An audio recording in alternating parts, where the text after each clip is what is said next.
ازيكم يا حبايبي، عاملين ايه؟ معاكم جاهد محمد من قناة حبهان وبندق. النهاردة هنعمل كوكيز الشوكولاتة زي بتاع العبد واحلى كمان واوفر كتير وطعمه تحفة وهيطلع معانا مقرمش وريحته في منتهى الجمال. نسمي الله ويلا بينا على المقادير. هنقول المقادير بالجرامات وكاتباها برضو بالكوبايات، بس الافضل ان احنا نستخدم الميزان في الوصفة دي عشان تطلع معانا مظبوطة اكتر.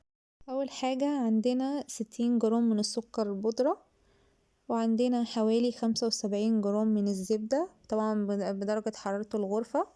طبعا المقدار ده صغير، لو حابين المقدار يبقى اكبر من كده هنضاعف الكمية، هنضاعف المقادير كلها.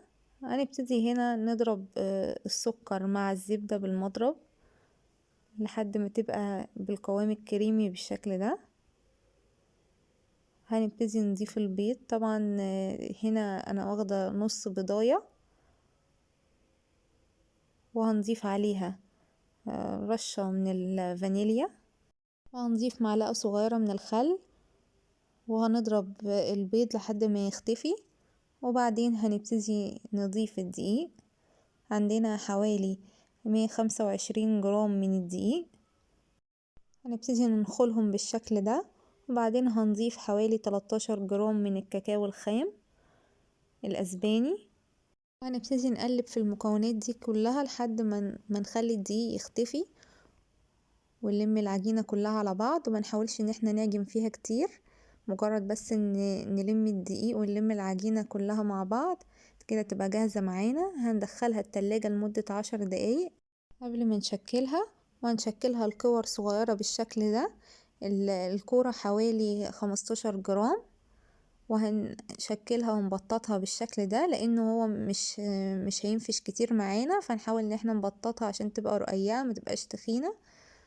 وبعد ما خلصنا كل الكمية بالشكل ده، هنضيف عندي هنا قطع شوكولاتة خام وقطعتها بشكل عشوائي كده، وممكن نستبدلها بشوكليت شيبس مفيش مشكلة. خلصنا كل الكمية بتاعتنا وهندخلها الفرن على درجة حرارة 180، الرف اللي في النص، وهنسيبها لمدة من 10 ل15 دقيقة، وكده يبقى جاهز معانا بالشكل ده.